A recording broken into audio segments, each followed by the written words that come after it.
What is up? Welcome to episode 1 of the Headfirst podcast. I am your host, Colby, and this is my co-host, Jane. And co-host, bitch. We're going to begin this podcast talking a little bit about ourselves and what this podcast is. So, my name is Colby. I don't do much. I do YouTube and Twitch. And I work at Target, so get the hashtag Colby from Target trending. I want that to be a thing. That's all. I don't have much of a personality. Jane? I'm Jane. I work at AMC, and that's about all there is to my personality. I'm pretty boring. We are dynamic people. Oh, yeah. But, so this is the Headfirst podcast, a name that took us many hours to come up with. But basically, what this podcast is going to be about is we are covering entertainment news. It's going to be a bi-weekly thing, so every 2 weeks we'll have all the new hot entertainment 411 gossip for you guys. Could be the world of gaming, movies, celebrity news. Music, anything going on really, we're going to cover, except sports, because no. God. Sports. God, no. So I guess, are we ready to jump into our first topic? Or yeah. Do you have anything else you want to say? No, let's do this. Alright.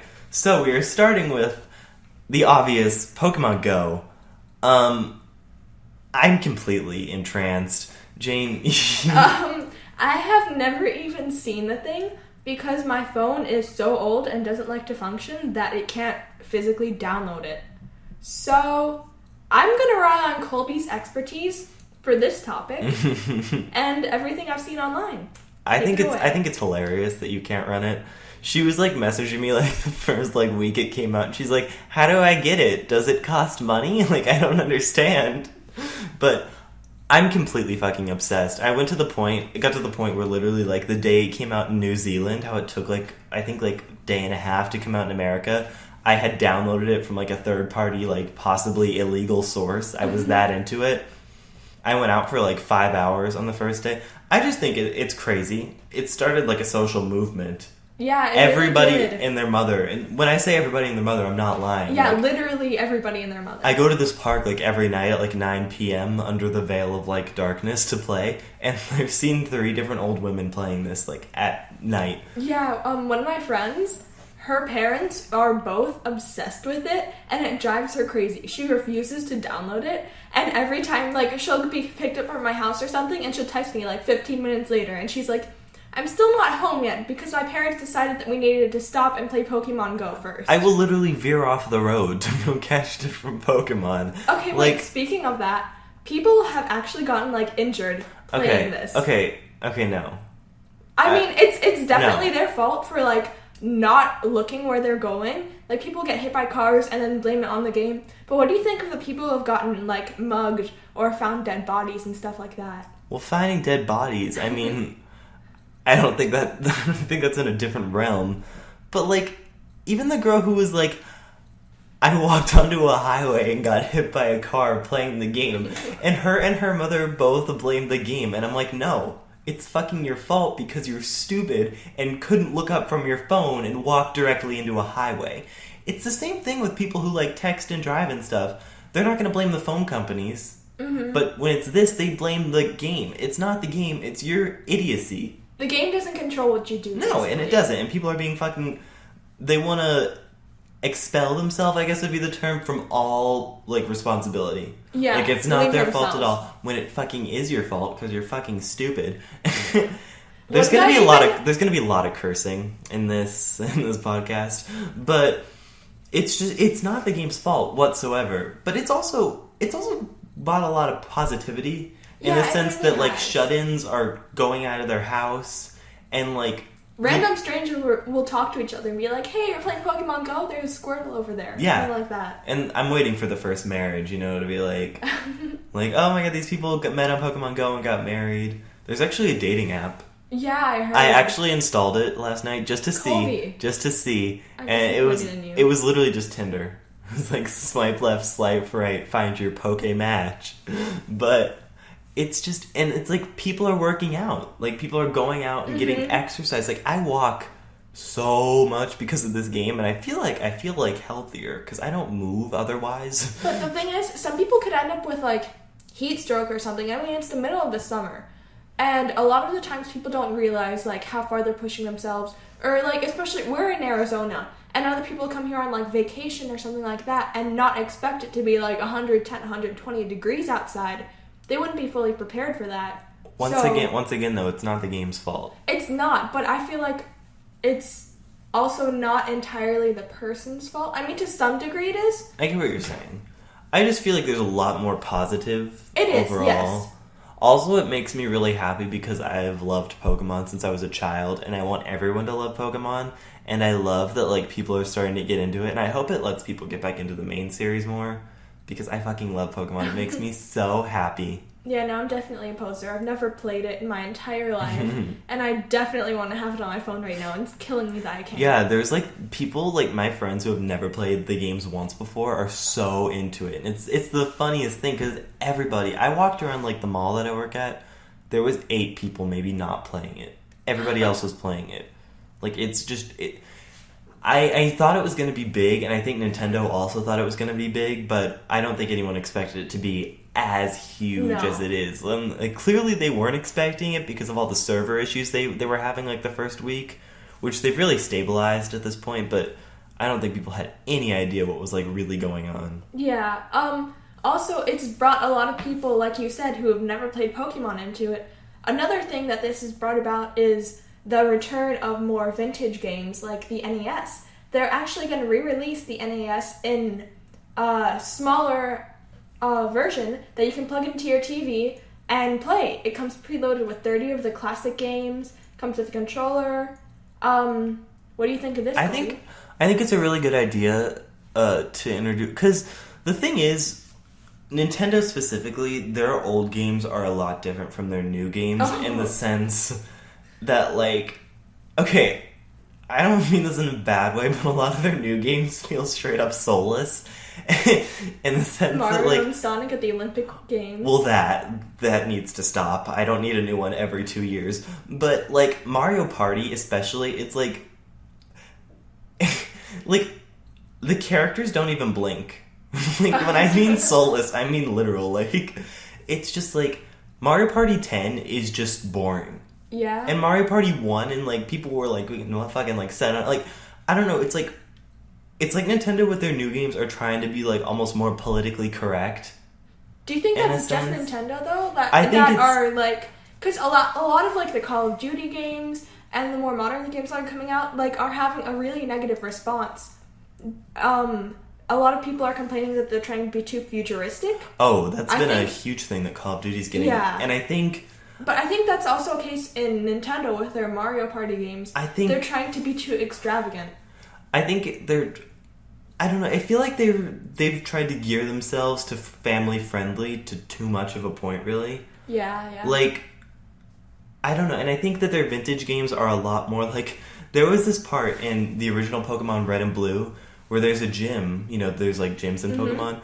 This old man is staring into a window, and he's like, there's girls in there. So he's, like, clearly watching them, and they even reference it inside the gym. They're like, we thought you were that guy standing out there. They would never do that today. No, I could not even dream of current Nintendo doing that. There would be a riot with the parents these days. There would be a riot. And then there's also a lot of, like, just a lot of their games have felt almost watered down in a sense. And even, like, a lot of fans of the Pokemon series who have been fans from the beginning just think that the story is just kind of bland. And, like, they did remakes of the third generation that a lot of people thought were just god-awful. Like how I said soulless, those I just feel nothing when I play those games.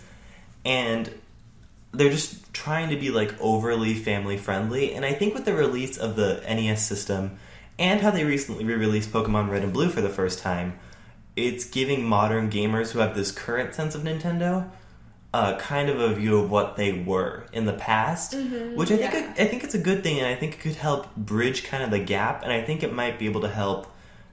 I'm sorry I'm completely controlling this subject, by the way. I just have a lot of things to say. I think it could help maybe kind of bring Nintendo back to a more middle ground where they're not so extremely into their like family friendly views, and I think that's a really good thing because I think they could definitely use that. Yeah. Alright, so I think we should move on to our next topic. Next topic. We're gonna start talking about movies. And as you most likely know, San Diego Comic-Con was going on pretty recently. DC has announced 9 new movies that are supposed to be coming out in the next 4 years. Because DC is scared of Marvel, so they like release everything right now. Can you blame them though? No. Let me ask you though, did you see Batman vs. Superman? I did not. I work in a movie theater, so I get tickets for free and everything, and I heard the bad reviews from almost everywhere, and I decided that even a free ticket wouldn't be worth it to go and see that movie. Now see, I did work in a movie theater at the time of this release, and I went and saw it with my friend. And I'm kind of a person who doesn't really critically review movies. Like, there's been like 3 movies I've seen ever that I was like, wow, that was not very good. And I didn't think Batman vs. Superman was awful.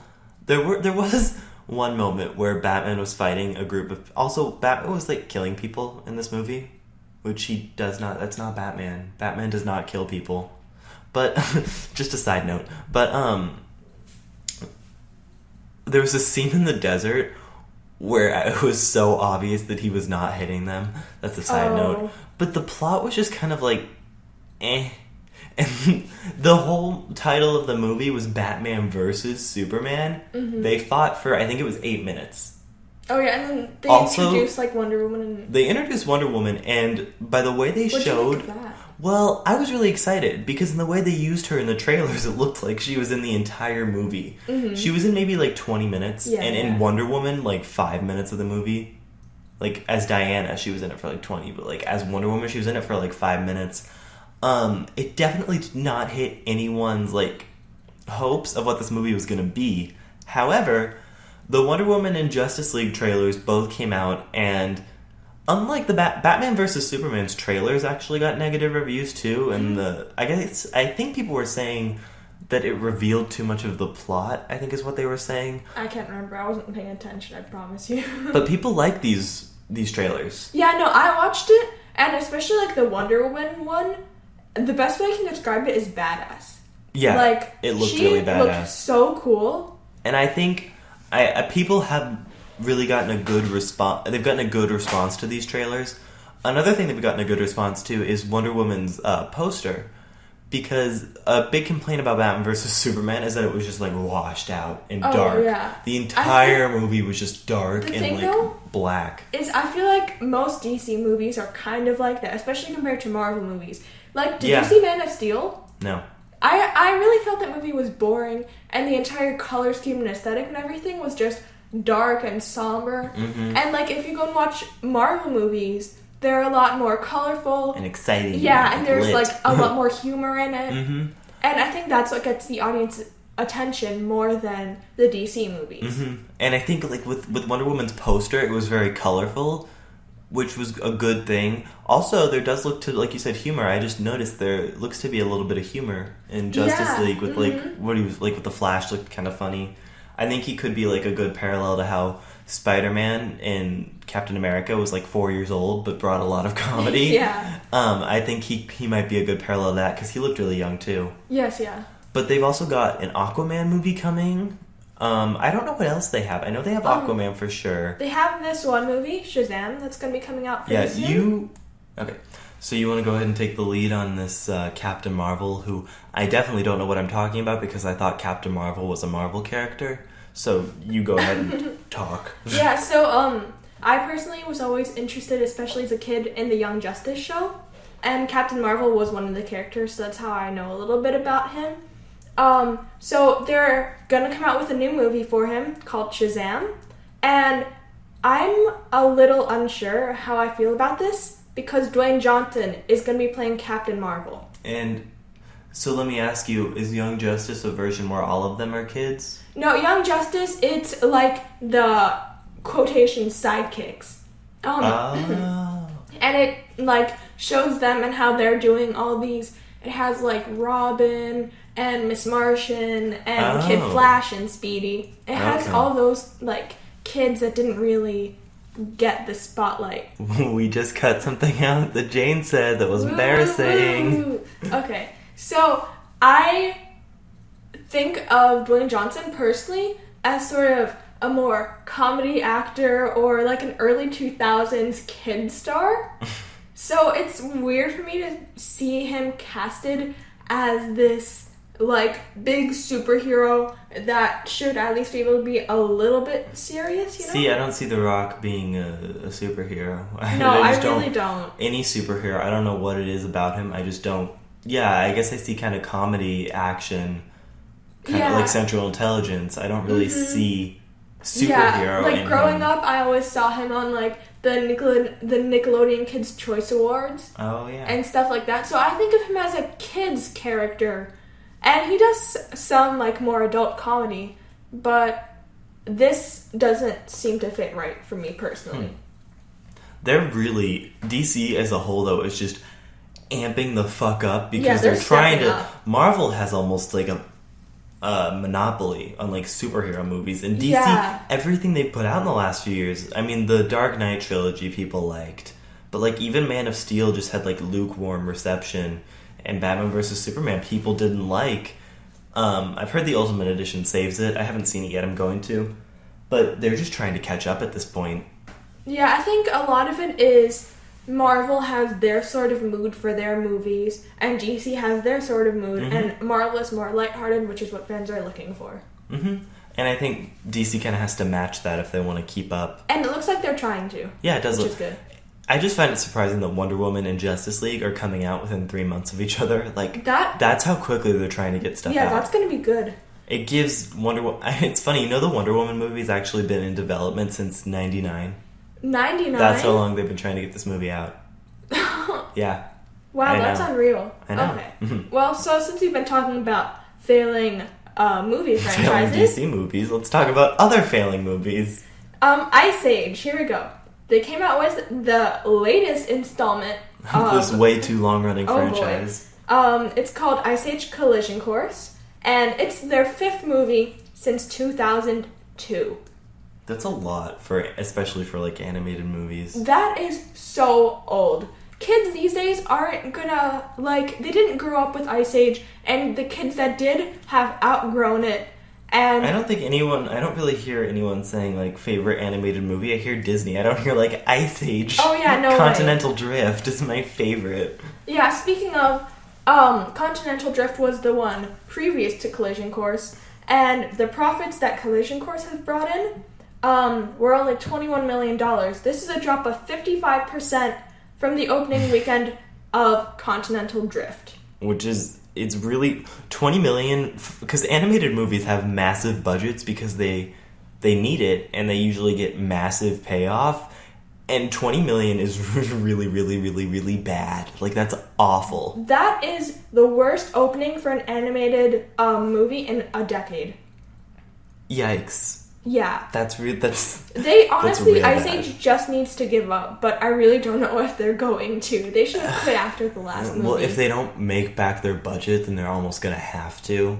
Maybe they'll give it like one like final hurrah, but they do need to end it because, like, yeah, like the people who did grow up with it have outgrown it. It's not something like Finding Nemo or like The Incredibles. It's not a nostalgia that you have that makes you want to go back and see it. It's not those like sequels that Pixar have been putting out where you want to go see it because you love it so much. It's just Ice Age. Yeah.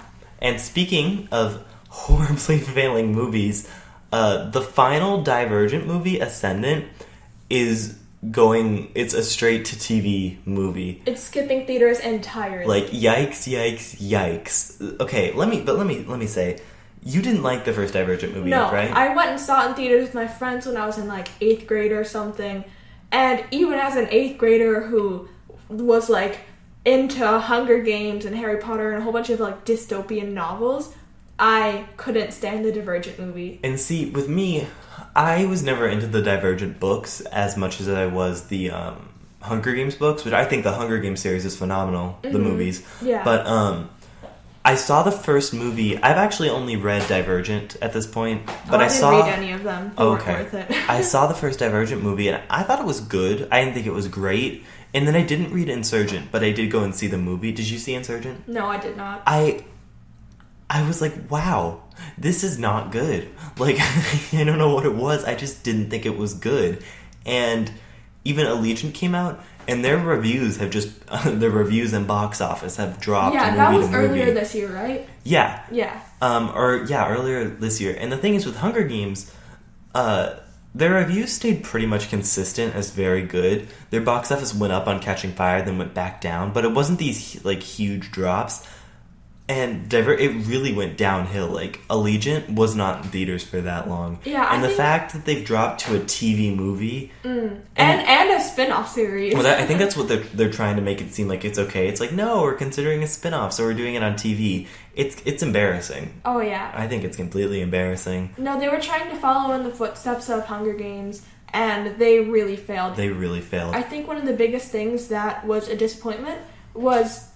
the romance was so forced. Like, they had no chemistry, those two. No, he was he like, I don't know how old the actor was in comparison to Shailene Woodley, right? Mm-hmm. But he looked too old. It was uncomfortable.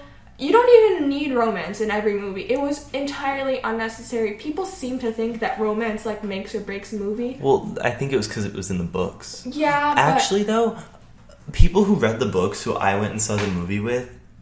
Oh, my joint cracked there.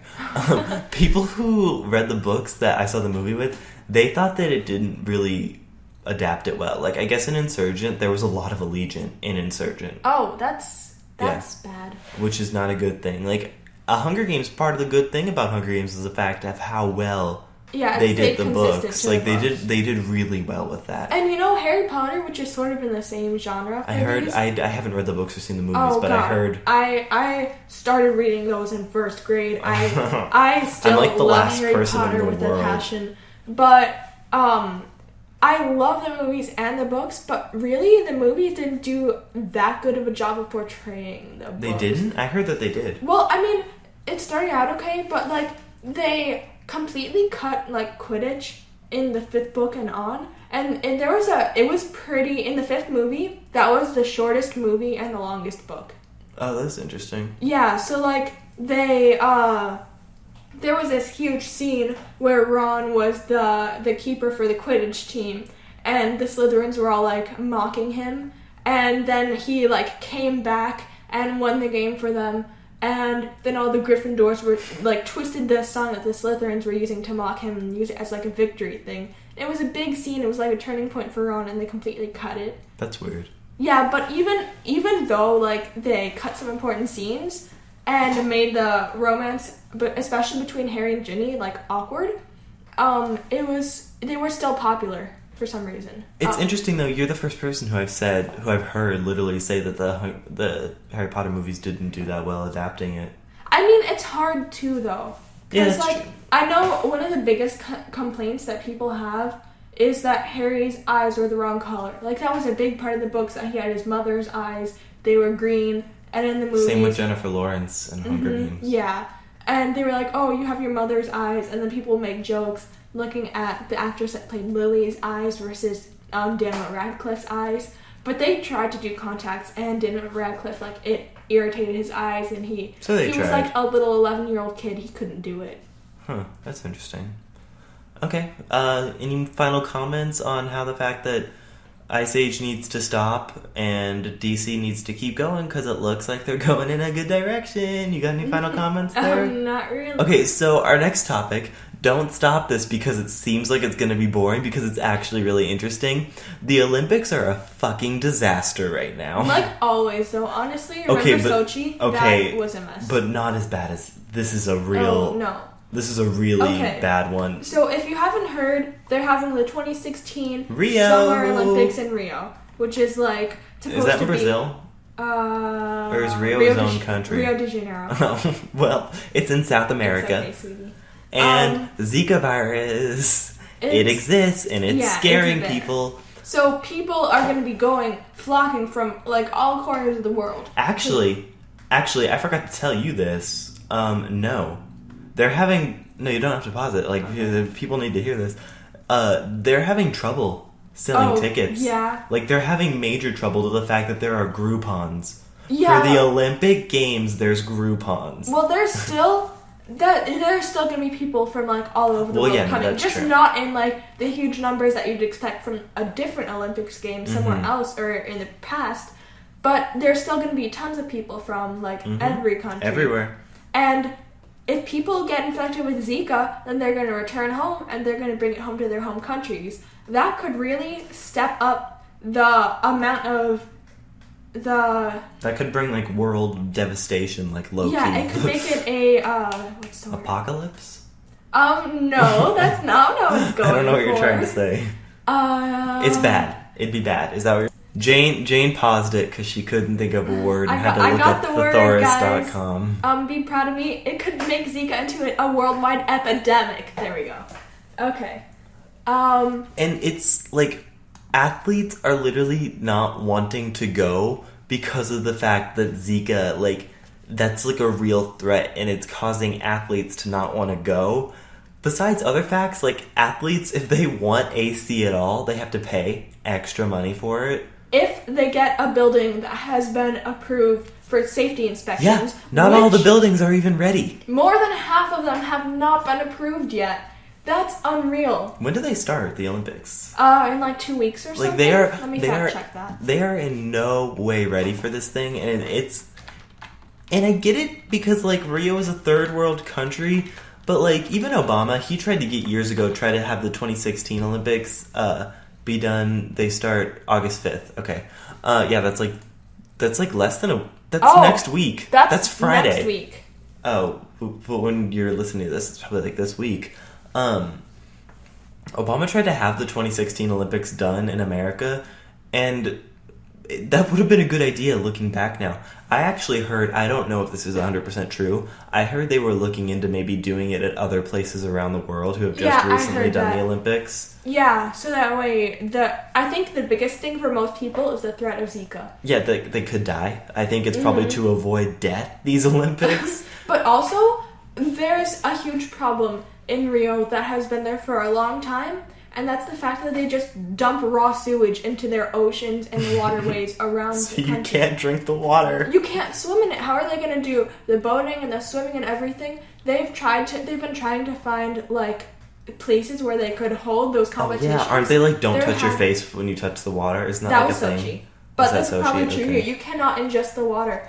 Like there are pristine beaches that would be like perfect for swimming, except they're abandoned because there's dead fish all over the place and raw sewage in the water. And didn't they just dump their like president Rio? I think they're having like low-key like martial law is a thing going on. So Rio, actually, their president is facing impeachment and their democracy is being threatened right now, and the U.S. is like scared and people are wanting to like shut down the country. There is so much turmoil going on in the government there, coupled with the fact that they are not ready for the Olympics, coupled with the fact that no one wants to go to the Olympics. Coupled with the fact that the Olympics could actually be bad for the economy. Yeah, like there's so many problems going on, it's scary. Yeah, people actually like all think that the Olympics are going to be good because it's going to bring tourism and stuff. And like friendship around the world. But the fact is, they want to show off for the other countries that come and see them. And they're not doing a good job. Basically what happens is if their country is like poor, or they'll just like kind of kick out the poor people and make it look nice, and then when the Olympics are over, everything's abandoned and left to rot and ruin. It's very bad. I actually wanted to bring up something a little bit off topic, in the fact that the one good thing that has come out of the Olympics is the Katy Perry song, the theme of the Olympics, Rise. It's lit. I have not personally heard of it. Oh my god. It is so good, and it's actually hilarious because Katy Perry, and this is a complete, pretty much new topic that we're moving on to here. Whatever, that's fine. Britney Spears' new song, Make Me, featuring G-Eazy, which is the lead single, came out on the same night that Katy Perry's Olympic theme song came out, Rise, which, you know, it's not a lead single, it's an Olympic theme song. It did so much better than Britney's. Yeah. It sold way more, and there's not even like a video out yet, and it's doing so much better. I actually, like I said, I do YouTube. I do a lot of gaming stuff, but I also do like random pop culture stuff, and I do reactions when song comes out because clickbait. And I did a reaction, and I'm like, I literally preface this with like, let's not start fighting in the comments, let's not dislike, like let's have like peaceful discussions. I think both songs are really good. I just like Rise more. I got almost 100 dislikes. And I have not hit 20 likes yet. How many subscribers do you have? 1,200. Okay. Like, I'm not that popular. This video actually got like 1,800 views. And like, it's still going up. And it got so many dislikes. And they're like, how could you hate this song? I'm like, no! I said I like both of them before the video started. I just happened to like one more. And there's fights in the comments. I literally said, let's not have fights in the comments. Let's have peaceful discussion. Let's not just dislike because of my opinion. But it's the internet. I don't know what I expected. Yeah, honestly. But the song is so good. And I just wanted to mention how much I love that song. But anyway, back to the Olympics. It's a complete and utter mess. You know what I actually didn't know is that the Special Olympics are held after the Olympics, like in the same place. In the same place? I didn't know that. And like the Special Olympics tickets are doing even worse. Man, that's like terrible. Nobody wants to go. The competitors don't want to go. And it's like, that's really hard for them to make that choice. Because they've been training their whole lives for this. And it's like, this might be their only chance. Or if they're like getting older, it might be their last chance. It's really hard for a lot of people to have to make this decision right now. You know what didn't have all these problems? Mario and Sonic at the Rio Olympic Games. Oh my goodness. Has that come out yet? It has come out, I believe. Oh gosh. Okay, like, listen. The first one was, like, pretty good. I enjoyed it. It was a fun party game. It's not like I was really into it or anything, but, it was, like, a fun game for everyone. Something you pull out when you have, like, 4 people over and you can all like, what do you want to do? Like, yeah. And then, like, the winter ones, where, they were fun, too. Like, I enjoyed them. It's one of those things where it's almost like Mario Party in the fact where it's like, why? It's like they're bringing nothing new to the table, so why do you keep making new ones? Yeah, it's just the same games with a new redesign. You can't really invent new Olympic sports. Like, I don't know what people are going to try and expect. They actually did create new Olympic sports in the fact of, like, their dream. Yeah. The only good thing is that they brought in Queen Rosalina. Oh, do you know who Rosalina is? Yes. From Mario Galaxy? I love Rosalina. She is my favorite. If I don't get to play... No, she's like my main. Otherwise, I play like Yoshi or Boo in like all these different spin-off games. But I love Rosalina so much. Who's your favorite Mario character? You better give me... Don't you pause it. She's trying to... Okay, I am so mad at her. We were just paused for like a straight up minute while she tried to think of this. I am ashamed of you. I grew up playing Mario, but I don't know. I never really thought about it. Like, I was a girl and there weren't that many girl characters, so I guess I'd have to be like Peach. Well, Peach is fake. Like, cliche. Peach is fake. But I don't know. Daisy is stupid. Yeah. That's why Queen Rosalina Like, they kind of there. suck. And I didn't... Like, as a little kid, you're always like, oh, I want a girl, because I'm a girl. And so, I don't know. I'm like, I'm really gay, and I want a girl. So, I don't know. There's not really, like... that much of a choice, or I don't know. Like, listen. Like, it would have to be a new favorite for me right now, It wouldn't be a favorite that I grew up with, which is kind of like what I want. What about Birdo? Birdo? I fucking love Birdo. Fun fact, Birdo is the first transgender video game character. Wait, Birdo was canonically trans? Mm-hmm. Oh, well, it's like the thing where they censored it in America, but in Japan, it's like, oh. Birdo is a boy who thinks she's a girl, like... But, Yoshi, Boo, Rosalina, Queens, plus Waluigi. I am so excited there's a Waluigi amiibo coming. Oh, I am so lit. Also, Wriggler? Like the little caterpillar with the flower on his head? Oh, yeah. I love him so much. I actually have a plushie of him. Like, I Mario was is so Piranha mean. Plant, like, I guess. I don't know. Piranha Plant is your favorite Mario. Okay, Stop. bye. Literally, I We're hate gonna you. stop No, we're... recording. Okay, so Jane's official confirmed favorite character is Piranha Plant. Most of this. I No, hope we're you not. realize. No, we're not. I'm Yes, keeping you this are. all in. Have you heard the theories that Mario is evil? Explain, elaborate. Do you know what game theory is? Yes. I'm going to show you the game theories after we record this. Mario is evil. Look it up. Game theory. Mario is... it's Mario real. is evil and Jar Jar Binks is a Sith Lord. These are all true things. These are all true... Oh, and Peach is Rosalina's mom. I feel like that one might actually. It's 100,000% true. Okay, so we were talking about the Olympics. Now we're talking about genetics and Mario. It's okay. Anyway, we're probably gonna want to wrap it up soon. So we're gonna close it with a little bit of humor to brighten your day. Okay, since this is the first podcast, we're trying to figure out. I think we're maybe gonna do like a Throwback Thursday. Like every end of the episode, I think we're gonna do like a little thing. Like this is like a fun little. What do we call this? Funny TMZ news segment. No. But we might have like a Throwback Thursday or like a other thing. But Back Wednesday. Stop that. The same thing. Jane, you take the lead on this because Okay. I don't know anything about it really. Well, we were just trying to come up with topics for our podcast. I was like, well, if we're doing entertainment news, we might want one or two things about celebrities or something. So I looked up TMZ, which I like hate and feel ashamed to be like looking at TMZ. I love TMZ so much. Thanks for that, Colby. I got really close to the microphone to say that. I love you too. Okay. So anyway, I found a video or a news article that Justin Timberlake was competing in a celebrity golf tournament and some random guy just slapped his face. Like, why? And then he, I mean, I don't know how I would react in that situation, I guess. I'd probably be mad. Yeah. Reasonable. But on the video, it's just kind of funny. He completely stops walking and turns around and stares at the dude in like utter disbelief for a few seconds.